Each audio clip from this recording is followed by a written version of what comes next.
Merhaba dostlar. Bugün size biraz Plüto'dan bahsedeceğim. Bu konuyu Merkür üyeleri için uzun uzun detaylıca anlattım. Dilerseniz oradan da izleyebilirsiniz. Eğer doğum haritanızı biliyorsanız, transit Plüton'un doğum haritanızdaki ev geçişlerinde ve gezegenlerinizle yaptığı açılardan nasıl etki alırsınız? Bunları bu videolar aracılığıyla öğrenebilirsiniz. Astrolojiye merakı olanlar da bence keyif alarak izleyeceklerdir. 10-12 tane video hazırladım Plüto ile ilgili. Dilerseniz dediğim gibi oradan da izleyebilirsiniz. Ve Plüto'dan bahsedeceğim bugün. Hayatınızda öyle dönemler vardır ki hiçbir şey eskisi gibi kalmaz. Sanki görünmez bir el sizi köklerinizden sarsar, alıştığınız düzeni yerle bir eder ve size yepyeni bir hayatta doğru iter. İşte bu görünmez elin adı Plüto'dur. Plüton'un transiti astrolojide ölüm ve yeniden doğuşun sembolüdür. Onun etkisi başladığında hayatınızda krizler, bitişler ve derin yüzleşmeler yaşarsınız. Ama sonunda her şey sizi daha güçlü, daha özgür ve otantik bir benliğe taşımak için olur. Bugün sizlerle transit Plüton'un hayatımıza nasıl dokunduğunu, hangi dersleri getirdiğini ve bizlere nasıl dönüştürdüğünü bir hikaye gibi anlatacağız. Plüton, Güneş sisteminin en uzak gezegenlerinden biri, küçük görünse de etkisi devasa. Çünkü Plüto yüzeydeki hiçbir şeyle ilgilenmez. O en derine iner. Bilinçaltınıza, korkularınıza, bastırdığınız arzularınıza ve orada gizlenen gerçeği açığa çıkarır. Onun transiti başladığında hayatınızda eski yapılar yavaş yavaş çözülür. İlk bakışta bu sizi korkutabilir çünkü alışkanlıklarınızdan kopmak kolay değildir. Ama Plüto artık işlevini yitiren hiçbir şeyi ayakta bırakmaz. Ve siz istemeseniz bile hayatınızda büyük bir dönüşüm başlar. Plüton transitleri genellikle uzun sürer. Her burçta 10 ile 20 yıl arası kalır ve hayatınızda köklü değişimler yaratır. Onun enerjisi ağırdır ama etkisi kalıcıdır. Plüton'un transitlerini 3 temel tema üzerinden anlayabiliriz. Birincisi yıkım. İşlemini yitirmiş her şeyin çökmesi. Bu bazen bir ilişkinin bitişi, bazen bir işin sonu, bazense içsel bir kimliğin ölümü olabilir. İkincisi ise yüzleşme.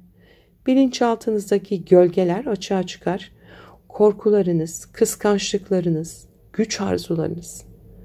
Kaçtığınız her şeyle yüzleşmek zorunda kalırsınız.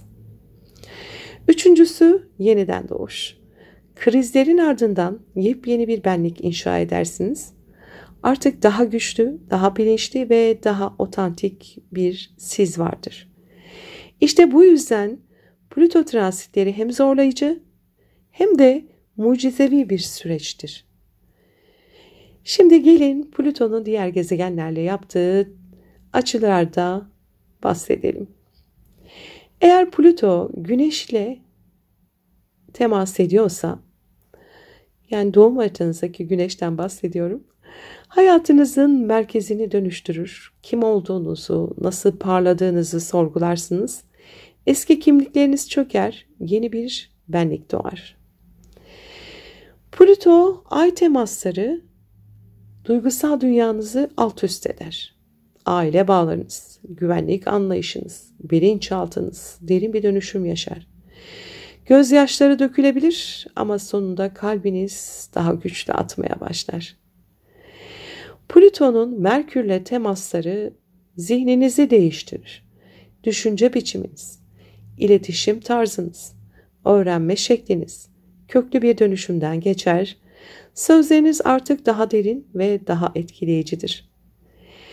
Plüto Venüs'e temas ettiğinde aşk ve ilişkilerinizde büyük sınavlar gelir. Kıskançlık, tutku, güç savaşları yaşanır. Ama sonunda gerçek sevgiyi özgürce paylaşmayı öğrenirsiniz. Plüto ile Mars temasları zordur. Enerjiniz patlama noktasına gelir. İçinizde dev bir güç uyanır. Eğer bu gücü kontrol ederseniz olağanüstü başarılar elde edersiniz. Ama kontrol edemezseniz yıkıcı krizler yaşanır. Plüton'un Jüpiter'le temasında inançlarınız, felsefeniz ve büyüme anlayışınız dönüşür. Büyük fırsatlar gelir ama aynı zamanda büyük sınavlar da vardır.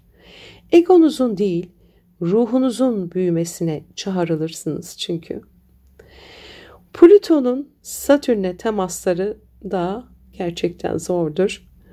Hayatın yapılarını yeniden inşa etme zamanı gelir. Eski düzenler çöker, daha sağlam temeller atmanız gerekir. Bu dönem sabır, dayanıklılık ve disiplin ister. Dediğim gibi zordur.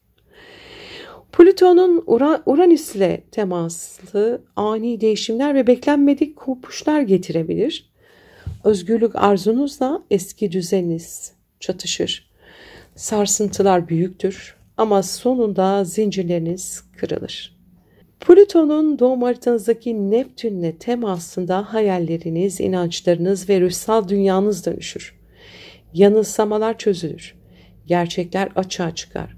Ruhsal bir uyanış başlar. Plüton'un Plüto'yla transitleri kendi özünüzle yüzleştiğiniz zamanlardır. Çok zordur. Bu transitler nadirdir ama yaşandığında hayatınızda bir ölüm ve yeniden doğuş döngüsü başlatır. Ve elbette Plüton'un en güçlü etkilerinden biri de ay düğümleriyle yaptığı açılarda ortaya çıkar. Çünkü burada mesele yalnızca kişisel değil, aynı zamanda karmiktir. Kuzey ay düğümüyle kavuştuğunda kaderiniz kökten değişir. Sizi ruhsal yolunuza doğru iter Plüton. Güney ay düğümüyle kavuştuğunda geçmiş karmalarla yüzleşmenizi ister. Ay düğümleriyle kare yaptığında ise hayat sizi bir kavşağa getirir. Geçmişin mi, geleceğin mi? İşte bu seçim hayatınızın yönünü belirler. Sevgili dostlar, transit Plüto her zaman kolay değildir. O krizler getirir, sizi zorlar, alıştığınız düzeni yıkar. Ama sonunda size yepyeni bir hayat verir. Plüton'un mesajı nettir. Gerçek güç krizlerden kaçmakta değil, onların içinden yeniden doğmayı öğrenmekte yatar. Bu yüzden Plüto transitleri başladığında korkmayın. Onun getirdiği krizleri bir düşman gibi değil, sizi dönüştüren bir öğretmen gibi görün.